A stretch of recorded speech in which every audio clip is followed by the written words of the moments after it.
வாசிக்கும்படியாக கொடுக்கப்பட்ட முதலாம் வேத பாடம் 1 சாமுவேல் 3ஆம் அதிகாரம் 1ஆம் வசனம் முதல் 10ஆம் வசனம் வரை.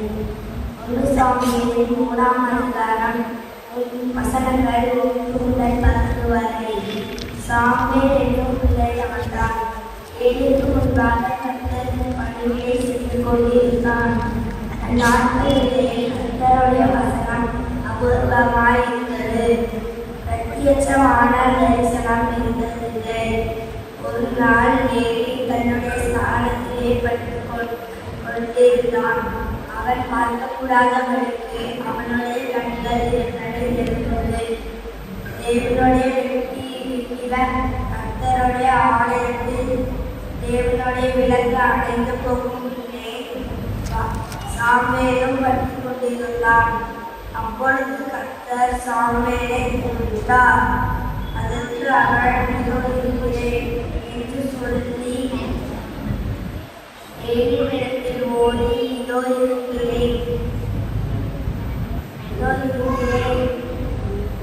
என்னை கூப்பிட்டீரே என்றான். அதற்கு அவன் நான் விடவில்லை, திரும்பி போய் படுத்துக் கொள் என்றான். அவன் போய் படுத்துக் கொண்டான். மறுபடியும் கர்த்தர் சாமுவேலை கூப்பிட்டார். அப்பொழுது சாமுவேல் இடத்திலிருந்து ஏலியிடத்தில் போய் இதோ இருக்கிறேன், என்னை கூப்பிட்டீரே என்றான். அதற்கு அவன் என் மகனே, நான் உன்னை கூப்பிடவில்லை, திரும்பி போய் படுத்துக் கொள் என்றான். சாமுவேல் கர்த்தரை இன்னும் அறியாதிருந்தான்.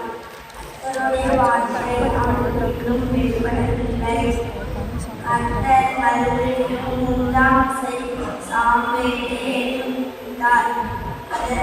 அவன் எழுந்து ஏலியிடத்தில் போய் இதோ இருக்கிறேன், என்னை கூப்பிட்டீரே என்றான்.